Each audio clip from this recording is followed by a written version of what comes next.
સંતોની મહાનતા જોવો તમે, समदृष्टि से समदृष्टि, सब पर समदृष्टि है ताको कहिए संत।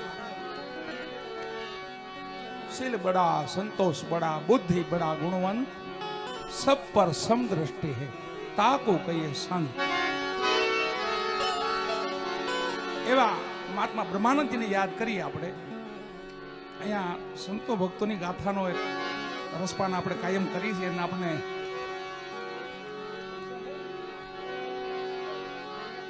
ઘનશ્યામદાસજી આપણને આનંદ કરાવે છે. મારી ભેગા કાલે હોતન છે ઘનશ્યામદાસજી તો, પણ મારી ભેગા છે કાલે પાલિતાણા. મારા પરમ સ્નેહી છો, મારી શરૂઆત જ હારેથી થઈ છે, પણ એમના જીવનની પણ ખૂબ પહેલાથી ઉજળું છે અને સાહિત્યની દુનિયામાં એવડું નામ હતું પોતાનું. આજે અને જે આ રસ્તો જે અપનાવ્યો અને સંતો ભક્તોના મારા પરિબ્રહ્મ પરમાત્માના ગુણગાન ગાવાવાળા, એ તો ભાગ્ય હોય તો થઈ શકે. આજે એના પૂર્ણ ભાગ્ય પૂરા થયા છે, એની મહેનત આજે પૂરી થઈ છે. અને હવે ઘનશ્યામ બાપુને આપણે કહીએ, હું તો ઘનશ્યામ બાપુ જ કહી, હવે બીજું ઘનશ્યામ દાસ ને ઘનશ્યામ બાપુ. ઘનશ્યામ ખાલી પોતાનું નામ જપી રાખે ને તો એ મુક્તિ થઈ જાય.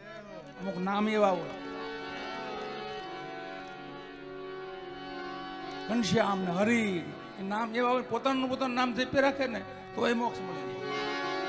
જાદુ ન કરવું પડે. નામ આપણામાં આવતો સમજીને રાખતા. કાનો, હરિ, ગોપાલ, ગોવિંદ, ખાલી પોતાનું નામ યાદ રાખે ને તોય મોક્ષ મળી જાય. મહાત્મા બ્રહ્માનંદજીની છેલ્લી વાણી છે. આટલી વાણીમાંથી છેલ્લી વાણી, પોતે છેલ્લી અવસ્થાએ આવ્યા, મરણ પથારીએ પીડ્યા છે અને હકીમો વૈદ્યોને બધી ખબર કાઢવા આવે છે, નાળ તપાસે છે, કાંઈ બોલતા નથી. પોતે એને બીમારી જ બીજી હતી. આ સંતોને બીમારી છે. મીરાબાઈ નો કીધું, મીરાબાઈ જોશે નીકળ્યા પાણી. મીરાબાઈ ને કીધું જોવડાવા, તો હા લાવો હાથ આપ્યો. હું જોવડાવશું? એ કાનુડો ક્યાં મળે એ જોઈ ગયો. કાનુડો ક્યાં મળે? જોશી કે તો મારા ટીપણામાં નથી. એમ સંતોનો કે લક્ષ્ય હોય છે. એને તો ભગવાન ક્યાં મળે, બસ કેમાંથી મળે, કે રસ્તેથી મળે. દેવ તત્વ તો વાલા તમે કોઈ પણ લઈ લો, માં ભગવતી જોતો ભલે, મામા પીર બાપા જોતો ભલે, રામા પીર બાપા જોતો ભલે, ભગવાન રામજી જોતો ભલે, ઠાકર ને જોતો ભલે, તત્વ છે, દેવી તત્વ છે, દેવ તત્વ છે. એની પ્રત્યે શ્રદ્ધા, વિશ્વાસ અને પ્રેમ રાખો. વધારે પ્રેમ કામ કરી દે, શ્રદ્ધા કામ કરે. પ્રેમ જાગે એટલે શ્રદ્ધા આવી જ જાય. પ્રેમ જગાડો પેલા. બધા હકીમો વૈદ્યો ખબર કાઢીને વહી ગયા. પછી મહાત્મા બ્રહ્માનંદજીએ કીધું, છેલ્લી અવસ્થાનું છેલ્લું ભજન હોય એનું આ કે મને કલમ આપો, એક કોરું પન્નું આપો, મારે બે શબ્દો, મારે આ છેલ્લા શબ્દો જો શું કે છે. નબજી આવે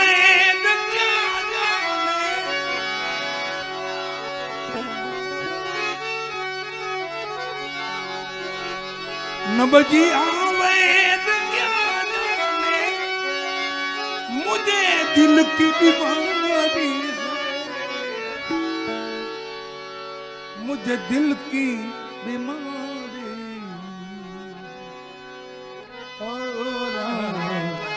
दिल की बीमारी. ભગત કીધું તમારા ભાઈ આવ્યા તો ખીર રોટલી બનાવો. મારો ભાઈ આવ્યો હતો સાધુ માટે, તો સાધુ માટે દાળ રોટલો,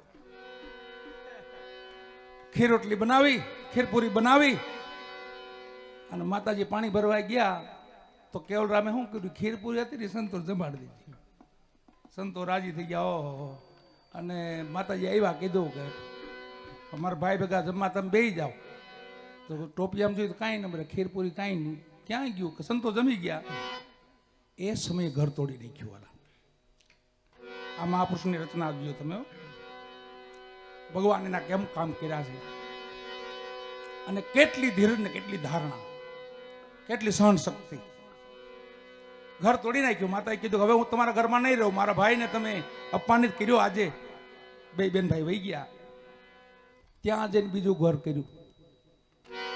ભગત મશગુલ છે હરિભજનમાં, કાંઈ ચિંતા નથી, કાંઈ ભાર નથી. ત્યાં જઈને બીજું ઘર કર્યું. ત્યાં બાલ બચ્ચા થયા અને ઈ મલકમાં ડુકાળ પીડ્યો. એ માતાજી પાછા કેવલરામની ઝૂંપડીએ પાછા આવ્યા. હો, બે માણા આવ્યા છોકરાઓને લઈને. કેવલરામને કીધું કોઈ બે દંપતી આવ્યા છે ને તમારી ઝૂંપડીએ એના મલકમાં દુકાળ પીડ્યો, તો તમારી ઝૂંપડીએ રહેવા માંગે છે. કેવલરામે આમ જોયું ને, ઓહો કોઈ વાંધો નહીં, એમને અન્ન પાણી આપજો જે કાંઈ હોય, અને સેવા કરજો એની. 2 વર્ષ રોકાણા. એક સમય ઘટના એવી ઘટી, સંતો આવ્યા આંગણે, અનાજ નથી ઘરમાં. વાણીએ ગયા કેવલરામ, કોઈ સમય જાઓ તો દર્શન કરજો વાલા.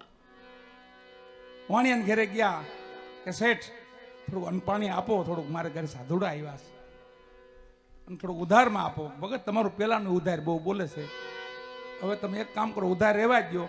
આ ગામને જ આપણે કૂવો ખોદવો હશે, તમે ખોદી દો, લઈ જવાના. કેવલરામે કીધું કોઈ વાંધો નહીં, હું સવારથી કૂવો ખોદવા આવી જઈશ. આજે મારો સંતોને જમાડી લઉં. અન્ન પાણી આપ્યા, જમાડ્યા સંતોને. સવારે ત્રિકમ ને પાવડો લઈને ગયા. નગર શેઠ ને કીધું શેઠ ક્યાં કૂવો ગાળવો છે? આ ગામને જાપે ગાળો, અહીંયા બધાય વટે માર્ગો નીકળે છે એટલે અહીંયા ગામને જાપે કૂવો ગાળો. અને ભગત કૂવો ગાળવા વેળી ગયા વાલાઓ. પોણો કૂવો અંદર ગયો અને ભેખડ પડી ઉપરથી. ભગત આખો કૂવાની અંદર, આખું ગામ ભેગું થઈ ગયું. શેઠ આવી ગયા. ભગત તો સમાધિ થઈ ગયા. ઘડીક અફસોસ કર્યો, ચિંતા કરી, ધૂળ પાછી કાઢી નહીં. બધા હવને ઘરે વહી ગયા. એની માથે 3 મહિના ગયા. સંતોની જમાત આવીને ત્યાં ઉતરી. સંતોની જમાતે નિવાસસ્થાન ત્યાં કર્યું ને એના જે મંત બાપુ હતા એ જાગતા હતા, રાત્રિના ભજન કરતા હતા, માળા કરતા હતા, જાપ જપતા હતા. એમાં એને આર્તનાદ સંભળાણો ધરતીમાંથી, શ્રી રામ શ્રી રામ શ્રી રામ શ્રી રામ. તો મહાત્માજી વિચાર કરે, અરે આ સંતો બધા હોઈ ગયા છે, આ કોણ? આજુબાજુ જોયું તો ધરતીમાંથી અંદરથી અવાજ આવે, શ્રી રામ શ્રી રામ શ્રી રામ. મંત બાપુએ સવારે ગામને ભેગું કર્યું. શેઠને બોલાવ્યા કે તમારા ગામમાં કોઈ ઘટના ઘટેલી? કે હા બાપા, આ તમે ઉતર્યા અહીંયા જે કૂવો હતો, એક અમારા ભગત ત્યાં આજે 3-4 મહિના થઈ ગયા છે, એમાં સમાધિ થઈ ગયા. કે વાલા તો એ ભગત હજી જીવે છે, ધૂળ બહાર કાઢો તમે. કે ધૂળ બહાર કાઢો. આખું ગામ વેરી ગયું વાલા. ધૂળ બહાર કાઢી એ બખોલમાં કેવલરામ કુબડા થઈ ગયા. પછી વાંકા વળી ગયા હતા, વાંકા એટલે એનું નામ કુબડા પીડ્યું. 6 મહિના લગી એ ગુફાની અંદર જીવિત રહ્યા. જાગૃત નીકળ્યા બહાર. ગામમાં જે જેકાર થયો સંતના નામનો. અને સોનાનું પાત્ર એક ભેગું આવ્યું. ગામના લોકો પૂછે કે ભગત તમને અહીંયા સોનાનું પાત્ર તમારી પાસે અહીંયા ક્યાંથી? કે મને એ ખબર નથી, પણ મને 3 જણા જમાડવા કોક આવતા હતા, આટલી મને ખબર છે. હું એને ઓળખતો નથી કોણ છે. એ મને જમાડવા આવતા હતા. અને ભગતનો જે જેકાર થયો આલા ગામમાં. એમાં સંતો પધાર્યા. ભગવાન રામની મૂર્તિ અને સંતો પધાર્યા. હવે રામની મૂર્તિ કેવલરામને ગમી ગઈ. હું ઓહો, મારી ઘેરે આવા રામ હોય તો આવી મૂર્તિ મારી પાસે. મનમાં વિચાર કર્યો ખાલી. સંતોએ કીધું ભગત આ મારી મૂર્તિ અહીં મૂકવી છે, આજની રાતનો વાસો કરવો છે, સવારે આપણે પછી અમે વિદાય લેવું. કોઈ વાંધો નહીં બાપા, બેહાડો ભગવાનને, બેહાડો. બેહાડ્યા અહીંયા. સવાર પેટે સંતોએ વિદાય લીધી. પ્રભુ હવે મારી ઓલી મૂર્તિ ક્યાં છે? કે તમે બેહાડ્યા ત્યાં જ છે. પણ અંદરથી ભાવ એવો જાગી ગયેલો કે મારો રામ અહીં રોકાઈ જાય તો વધારે મજા આવે. સંતોએ મહેનત કરી પણ માં ત્યાંથી મૂર્તિ વાળા હલી નહીં હો, ઉપડી નહીં હો. એમને મજી મૂર્તિ ત્યાં પડી છે કેવલરામને આંગણે. સંતોએ કીધું બાપા મૂર્તિ અહીંયા ભલે રહી, અમારથી તો હવે નહીં ઉપડે આ. અને ભક્તિ કેવળરામની પરાકાષ્ઠાએ પોગવા માંડી. છેલ્લે કોઈએ કેવળરામને કીધું, તમે બધે ગયા દ્વારકા? કોઈ દી ગયા યાત્રા કરવા ગયા દ્વારકા? ના બાપા, ગયો નથી. મારા ઠાકરની ઈચ્છા બહુ છે, મારે જવું છે, એના દર્શન કરવા છે, એની છાપું મારે લેવી છે. એ જે વિચાર કલ્પના કરી એ જ રાતે સપનું આવ્યું અને સપનામાં ભગવાન સ્વયંભૂ દ્વારકાધીશ આવ્યા. ભગત તમારે નથી આવવું, હું આવું છું. ભગત તમારે નથી આવવું, હું આવું છું. અરે પ્રભુ, મારે અહીંયા આવવું જોઈએ, મારે છાપું લેવી છે. કે ભગત કાંઈ ચિંતા કરો માં, છાપું તમને અહીંયા મેળે મેળે ઉઠી જાય અને આજીવન રહે. આજીવન દ્વાદશ તિલક જેને કહેવાય, દ્વાદશ તિલક. સવાર પડીને ભગતજા ઉભા થઈને જ્યાં જોયું, આખા શરીરમાં દ્વાદશ તિલક થઈ ગયેલા વાલાઓ. મારો ઠાકર સામો આવ્યો. ત્યાં છેલ્લે વૃદ્ધ અવસ્થા આવી, બીમાર પીડ્યા અને ખાટલા ઉભો થયા. 3 પુરુષો સેવા કરવા આવ્યા.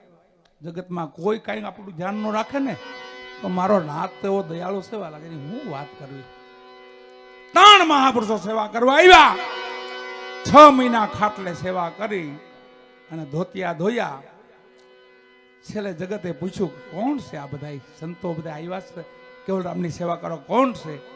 તો સ્વયંભૂ રૂપમાં ભગવાન રામ હતા, માં જાનકી હતા અને દાદો હનુમાન હતો. વાલા, આ કેવળરામની સેવા થઈ. છેલ્લે કેવળરામને કોઈ કીધું કે દ્વારકાનું ગોમતીનું પાણી દરિયામાં નથી ભળતું, 2 માણાને અન્ન બનાવશે કે ભેગું નથી થતું. એ તો નહીં સારું બહુ કહેવાય. માળા કાઢીને આપી, ડોકમાંથી જાઓ, વચ્ચે મૂકી દીજો આને.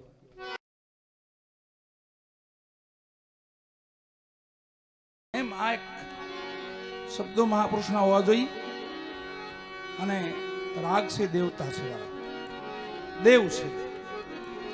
હકીકત તો એ 6 પુરુષ છે, એક ને 5 પત્ની છે, એટલે 36 છે કુલ.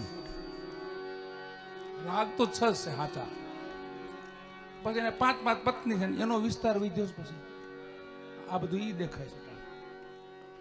આપણે નું વાડી વેલો વધે, આપણે એમ આ રાગ નો વાડી વેલો વિધ્યો. જ્યાં જો ત્યાં સંગીત સંગીત સંગીત મય દુનિયા છે. અરે ધારું માથે મોબાઈલ પિક્ચર ગીત સાંભળતા, ધારું માથે બેઠા બેઠા.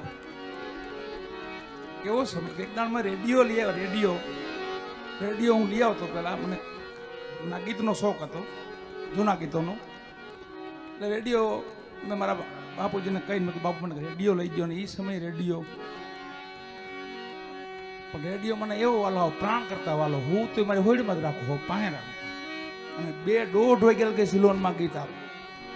ઓલ ઇન્ડિયાના ગીત પૂરા થાય, સિલોના ગીત ચાલુ થાય. એ ચાલુ રહી જાય ને હોઈ જવાનું, એવું એક યંત્ર હતું. તો એ માણસ સંગીત બહુ ઓછું સાંભળતું. અત્યારે પરિપૂર્ણ દયા છે ભગવાનની આપણે બધા માથે. ભલે એનો વાડી વેલો તો વાડી વેલો, પણ સહી સંગીતમાં આપણે સહી નજીક, સંગીતથી નજીક આવી જાય ને વાલા. પ્યાર નહીં સુર સે જિસકો મૂર્ખ ઇન્સાન. એના જીવનમાં સંગીત ન હોય ને કોઈ માણસ જ ન કહેવાય. સંગીત તો વાલું જ હોવું જોઈએ આપણને. અત્યારે એ સમય આવી ગયો છે. અહીંયા મારા બોમ્બેથી મહેશભાઈ બધા આવ્યા, કિશોરભાઈ. ખૂબ ઠાકરની કૃપા છે. પણ ભજનથી સંગીતથી સંતોથી એટલા બધા નજીક છે. બધું છે ભગવાને દયાથી એને ઘરે. પણ છતાંય કોઈ રાત એવી ન જ આવી જોઈએ કે 5 હરિના ન લેવાય, 5 સંતોના દર્શન ન થાય. એવા બધા. અને બાપુનો અહીંયા માહોલ એવો છે વાલા. આ કથા જોઈને એવો આનંદ થાય છે કે કોઈ મહાપુરુષ બાકી ન રહેવો જોઈએ. આપણો હિન્દુસ્તાનમાં કોઈ મહાપુરુષ થઈ ગયા, નાની ઝૂંપડી બાંધીને બેઠા હોય, જેને ભજન કર્યું હોય ને એને તો યાદ કરવા જ એકવાર વાલા. જગતમાં બધું નષ્ટ થઈ જાય, પણ ભક્તિ ભજન કોઈ દી નષ્ટ ન થાય. કોઈ પણ મહાપુરુષનું 2 નામે લીધા હોય ને તો એ નષ્ટ ન થાય.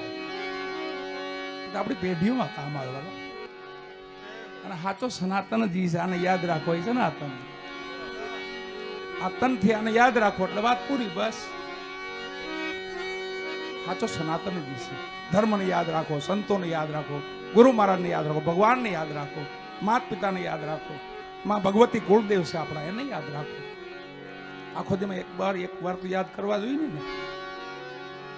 આપણે માટે 7 પોર ભજન કરે છે, એક પોર આપણે ન દઈ શકીએ ભજન માટે? એ આપણી ફરજ છે, આપણો ધર્મ ઈ છે. આપણે માટે 7 પોર સંતો ભજન કરે, 7 પોર. આપણે 7 પોર કામ કરી તો એક પોર એના ચરણમાં વહી જઈએ ને, અને જો મજા પછી વાલા, તમારું ધન તમને વાપરવાની મજા આવે, તમારું જીવન તમને જીવવાની મજા આવે, કંટાળો જ ન આવે. કંટાળી મરી જાય ને માણસ, મરે નહીં. સાધુડા પાસે આવી જાય તો મરે નહીં, ભજનમાં બેસી જાય તો મરે નહીં માણસ. ગાઈડ નો 2 વર્ષ જીવી લી, હજી 2 નામ લઈ લી, હજી હારા 2 કામ કરી લઈએ હારા, એવી જિજ્ઞાસા જાગે વાલા. મરવાની ઈચ્છા થાય? આવો માનવ દેહ, દેવ નહીં દુર્લભ છે, એવો તો દેહ મળ્યો છે આપણને. આથી વિશેષ કાંઈ છે જ નહીં. આમાં તો બને એટલા સત્ય કાર્ય, ગુરુ સેવા, માતા પિતા સેવા, ભગવાનની સેવા, જનતા જનાર્દનની સેવા, કોઈ પણ હાથમાં પડે સેવા કરી લેવાની બસ. અને કલિકાલમાં ઉત્તમમાં ઉત્તમ ધર્મ હોય તો એક જ છે, સેવા ભક્તિ. કલિકાલમાં ઉત્તમ ધર્મ ગણાય. આ સેવા કરી લ્યો તમે એટલે ઉત્તમ ધર્મ છે. અહીંયા ઘનશ્યામ બાપુ આપણને નામ બહુ રૂડું છે વાલા, ઘનશ્યામ બાપુ આપણને રસપાન સંતોનો કરાવે ને, એમાં કોક દી એને મુખે આવશે. એક સંતની વાત આપણે લઈ લઈ, ત્યારબાદ આપણે વાણીના દોર પાસે ચિઠ્ઠીઓ આવી છે, ચિઠ્ઠીઓ બધી પૂરી કરી દઈએ આજે.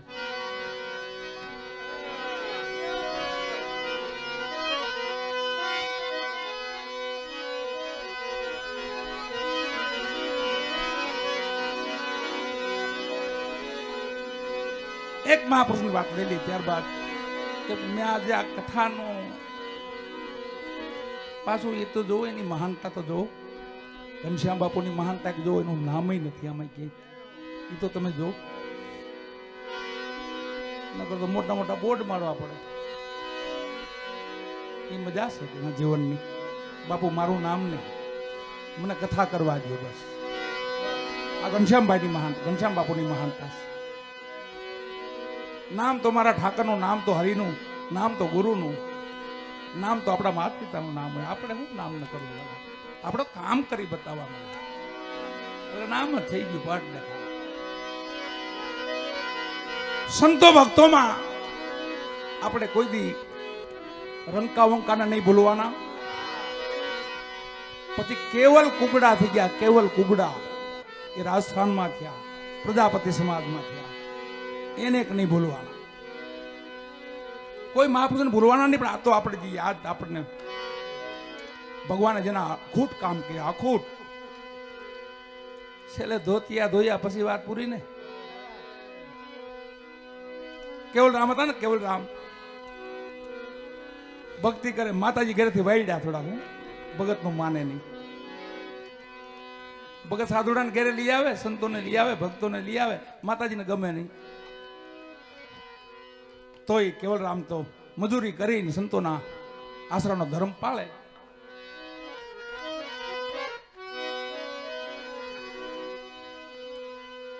એમાં એક સમયે સંતો આવ્યા અને કેવલરામને કીધું, અમારે પ્રસાદ લેવો છે ભગત. કેમ પેલા પ્રજાપતિનું ઘર ગોતતા. પ્રજાપતિનું ઘર ક્યાં ભાઈ? તો કેવલરામ છે અમારે અહીંયા, પણ ઝૂંપડીમાં 1 ટકનું અનાજ નહીં વાલાવો.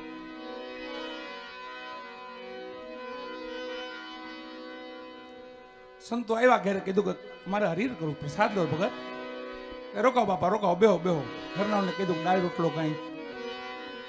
એ કે મને માથું દુખે છે મારું, તમે બનાવી દો, તમે જમાડી દો, તમારા ભક્તોને તમે જમાડી દો, મને રહેવા દો. માતાજીએ આરામ કર્યો અને ભગતે હાથે દાળ રોટલા બનાવ્યા. એટલામાં એનો ભાઈ આવ્યો, દીકરા, મારો દીકરો. એટલામાં એના ભાઈ આવ્યા, ભગતના હાળા. માતાજીને ખબર પડી મારા ભાઈ આવ્યા.